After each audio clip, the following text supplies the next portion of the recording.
കരജീവികളായ ആനകൾ എന്നും മനുഷ്യന് ഒരു വിസ്മയമാണ്.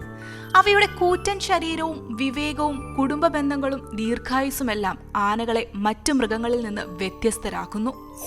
ഏഷ്യൻ ആനകളും ആഫ്രിക്കൻ ആനകളും തമ്മിലുള്ള വ്യത്യാസങ്ങളും അവയുടെ ജീവിത രീതികളും നേരിടുന്ന വെല്ലുവിളികളും നമുക്ക് വിശദമായി പരിശോധിക്കാം.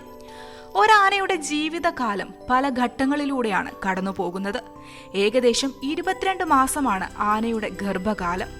ഇത് കരയിലെ മൃഗങ്ങളിൽ ഏറ്റവും ദൈർഘ്യമേറിയതാണ്. ഒരു പ്രസവത്തിൽ ഒരു കുഞ്ഞാനയാണ് സാധാരണയായി ഉണ്ടാകുന്നത്. ഏകദേശം 90 കിലോഗ്രാം ഭാരവും 1 മീറ്റർ ഉയരവുമുള്ള കുഞ്ഞാനകൾ ജനിക്കുമ്പോൾ തന്നെ വളരെ വലുതായിരിക്കും. അമ്മയാനയുടെ കൂട്ടത്തിലുള്ള മറ്റ് പെണ്ണാനകൾ പ്രസവ സമയത്തും കുഞ്ഞിനെ പരിപാലിക്കുന്നതിലും സഹായിക്കാറുണ്ട്. ആദ്യത്തെ ഏതാനും വർഷങ്ങളിൽ കുഞ്ഞാനകൾ അമ്മയെയും കൂട്ടത്തെയും ആശ്രയിച്ചാണ് ജീവിക്കുന്നത്. ഏകദേശം 4 വയസ്സുവരെ അമ്മയുടെ പാല് കുടിക്കും. ഈ സമയത്ത് ആനക്കുട്ടികൾ കളിച്ചും കൂട്ടത്തിൽ നിന്ന് കാര്യങ്ങൾ പഠിച്ചുമാണ് വളരുന്നത്. കൗമാരം എത്തുമ്പോൾ ആനകൾ കൂടുതൽ സ്വതന്ത്രരാകാൻ തുടങ്ങും. ഏകദേശം 8 മുതൽ 12 വയസ്സുവരെയാണ് ഈ ഘട്ടം. ഈ കാലഘട്ടത്തിൽ ആനകൾ ഇണചേരാൻ പാകമാവുകയും ആണാനകൾ കൂട്ടം വിട്ട് ഒറ്റയ്ക്ക് സഞ്ചരിക്കാനും തുടങ്ങും. 15 വയസ്സിന് മുകളിലുള്ള ആനകൾ യൗവനത്തിലെത്തുന്നു. ഈ ഘട്ടത്തിൽ ഇവ പൂർണ്ണ വളർച്ചയെത്തുകയും ഇണചേരൽ നടത്താൻ ശേഷിയുള്ളവരാവുകയും ചെയ്യും. ആനകൾക്ക് 60 മുതൽ 70 വയസ്സുവരെ ആയുസ്സുണ്ടാവാറുണ്ട്. വാർദ്ധക്യത്തിലെത്തുമ്പോൾ ആനകളുടെ പല്ലുകൾ കൊഴിഞ്ഞു പോകാൻ തുടങ്ങും. ഇത് ആഹാരം കഴിക്കുന്നതിനെ ബാധിക്കുകയും ക്രമേണ അവയുടെ ആരോഗ്യം ക്ഷയിക്കുകയും ചെയ്യും. ആനകൾക്ക് പ്രത്യേക ഇണചേരൽ കാലമില്ല. എന്നാൽ ആണാനകൾ മസ്ത് എന്നറിയപ്പെടുന്നൊരവസ്ഥയിൽ എത്തുമ്പോഴാണ് ഇണചേരാൻ കൂടുതൽ താല്പര്യം കാണിക്കുന്നത്. ഹോർമോൺ വ്യതിയാനങ്ങൾ കാരണം ഈ സമയത്ത് ആനകൾ വളരെ ആക്രമണകാരികളായിരിക്കും.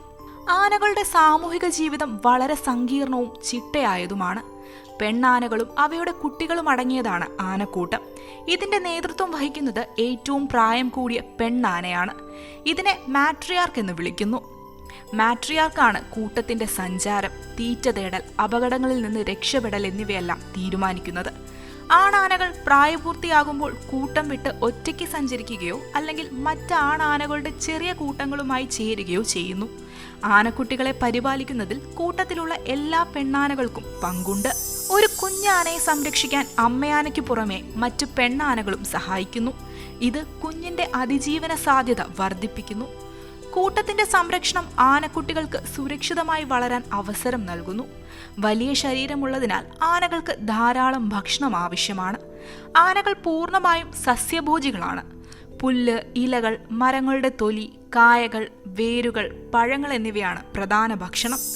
ഒരു ദിവസം ഏകദേശം 150 കിലോഗ്രാം വരെ ഭക്ഷണം കഴിക്കാനും 80 ലിറ്റർ വരെ വെള്ളം കുടിക്കാനും ഇവയ്ക്ക് സാധിക്കും.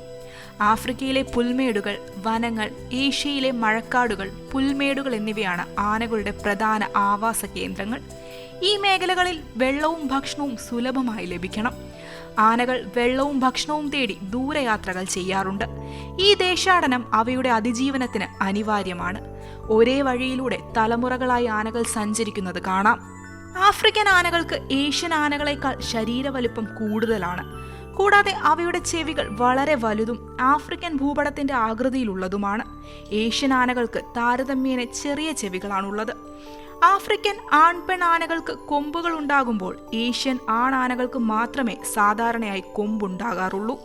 ആഫ്രിക്കൻ ആനകളുടെ തുമ്പിക്കൈയുടെ അറ്റത്ത് 2 വിരലുകൾ പോലെയുള്ള ഭാഗങ്ങളുണ്ട്. എന്നാൽ ഏഷ്യൻ ആനകൾക്ക് ഒരറ്റത്ത് മാത്രമാണ് ഈ ഭാഗമുള്ളത്.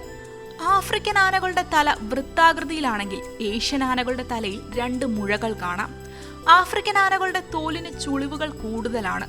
ഭൂമിശാസ്ത്രപരമായ വിതരണത്തിൽ ആഫ്രിക്കൻ ആനകൾ ആഫ്രിക്കൻ ഭൂഖണ്ഡത്തിലും ഏഷ്യൻ ആനകൾ ഏഷ്യയുടെ തെക്കുകിഴക്കൻ ഭാഗങ്ങളിലുമാണ് കാണപ്പെടുന്നത്. ആനകൾ ഇന്ന് നിരവധി ഭീഷണികൾ നേരിടുന്നുണ്ട്. ആനക്കൊമ്പിനു വേണ്ടിയുള്ള വേട്ടയാടൽ ആഫ്രിക്കയിലും ഏഷ്യയിലും ഒരു പ്രധാന പ്രശ്നമാണ്. വനനശീകരണം, കൃഷിയിടങ്ങളുടെ വികസനം, നഗരവൽക്കരണം എന്നിവ കാരണം ആനകളുടെ ആവാസ വ്യവസ്ഥ ചുരുങ്ങുകയും ഇത് മനുഷ്യ ആന സംഘർഷങ്ങൾക്ക് കാരണമാകുകയും ചെയ്യുന്നു. റോഡുകളും റെയിൽവേ ലൈനുകളും വനത്തിലൂടെ കടന്നു പോകുന്നത് ആനകളുടെ സഞ്ചാരപാതകളെ തടസ്സപ്പെടുത്തുന്നു. ആനകളുടെ സംരക്ഷണത്തിനായി ആഗോളതലത്തിൽ CITES പോലുള്ള കരാറുകൾ നിലവിലുണ്ട്. ഇന്ത്യയിൽ പ്രൊജക്ട് എലിഫന്റ് എന്ന പദ്ധതി 1992 ആരംഭിച്ചു.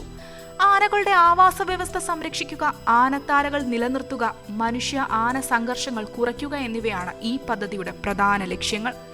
വന്യജീവി സംരക്ഷണ നിയമങ്ങൾ ആനകളെ വേട്ടയാടുന്നതിൽ നിന്നും സംരക്ഷിക്കുന്നു. ആനകൾ നമ്മുടെ പ്രകൃതിയുടെ സന്തുലിതാവസ്ഥയ്ക്ക് ഒഴിച്ചുകൂടാനാവാത്ത ജീവികളാണ്. അവയെ സംരക്ഷിക്കേണ്ടത് നമ്മുടെ എല്ലാവരുടെയും കടമയാണ്.